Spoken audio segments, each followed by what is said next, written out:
In the silence of stars, she waited.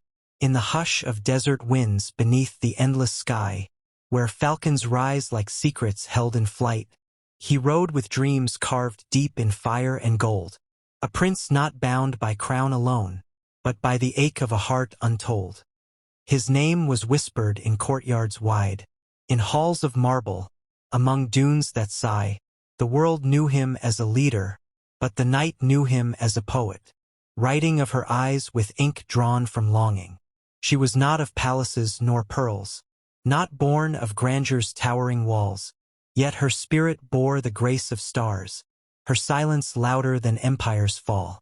She moved like a verse not yet recited, a chapter waiting in time's locked scroll.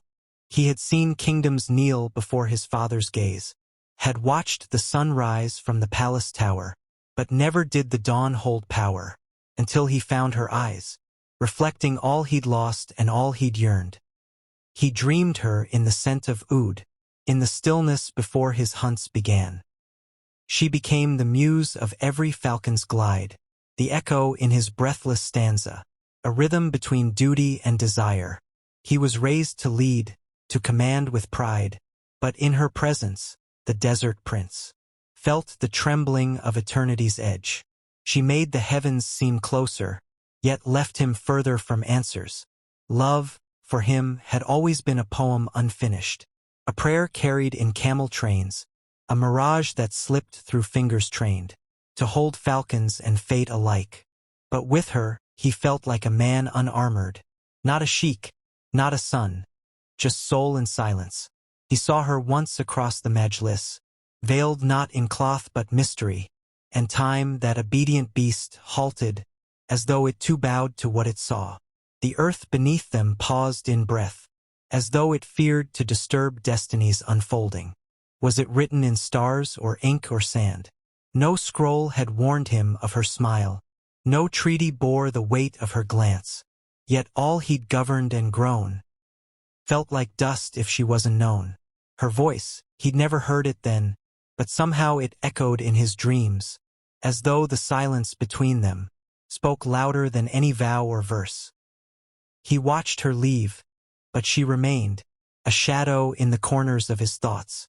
His father, proud and noble, spoke of dynasties, of duty and blood, of honor's flame, but how could he explain that this wasn't rebellion?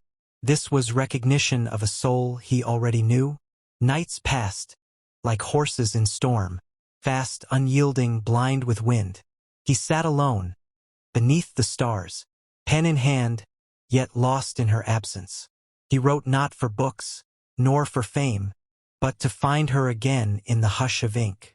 My heart, he wrote, is no kingdom, cannot be ruled nor conquered. It only listens, to the wind where your name is hidden, to the silence where you once stood. And she, too far from royal flame, felt the pull of a name she dared not speak. She read the verses he released like birds, and wondered if love could cross all silence. She stood in gardens with jasmine breath, waiting.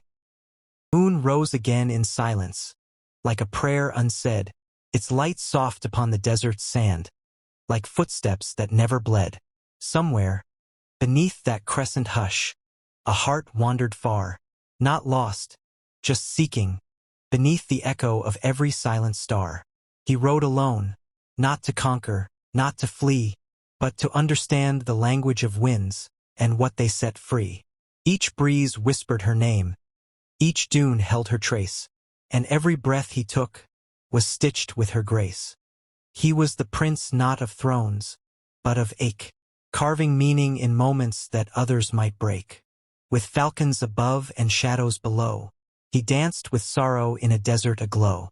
His stallion moved like time, relentless and deep, through sands where secrets are buried and memories sleep. Yet his eyes were softer than the moonlight's hymn, a sea of silence held gently within. He spoke not of grief, but you could hear it loud, in the way he watched the sky or folded into a cloud. His poems were not written. They wept from his soul, verses of longing he could never control. Some call him prince, some call him hope, but none knew how he learned to cope With eyes full of galaxies and lashes of pain, he kissed the sun but mourned in the rain. 1,000 souls he could command with a word, yet he found more comfort in a songbird. His melody raw, honest and shy, like the promise he made that he wouldn't cry. But even warriors weep, they just do it unseen, in the places where no one has ever been. Behind closed eyes, behind veils of fame, where nobody remembers his real name. They call him Fazza, the one who stands, but who holds him when he folds his hands? When the crowd retreats and echoes fade, who prays for the prince in silence made? The desert is not empty. It listens well to every untold truth he refuses to tell. Each grain a witness, each gust a scroll, of the 1,000 ways he stitched his soul. He does not chase love, yet love chases him, drawn to the purity that shines within. But his love was lost in a yesterday sigh, in the place where roses go when they die.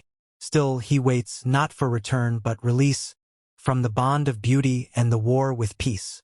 A silent vow wraps around his chest, that he will love forever, even if unexpressed. Not all pain is loud, not all tears are wet. Sometimes you cry in silence, and the world forgets. But he remembers, oh, he never lets go, of the scent, the letter, the trace in snow. He walks like royalty, but kneels like a man, who knows the value of a trembling hand. He leads with grace, not with roar, and guards the hearts that others ignore. He builds dreams in others, breaks his own, wears a smile that is stitched with stone. Yet beneath that smile is a garden of fire, where every petal burns with desire. Not desire for flesh, not for fame, but for one whispered voice that once said his name. He writes not for the world, but for one face, etched in his heart,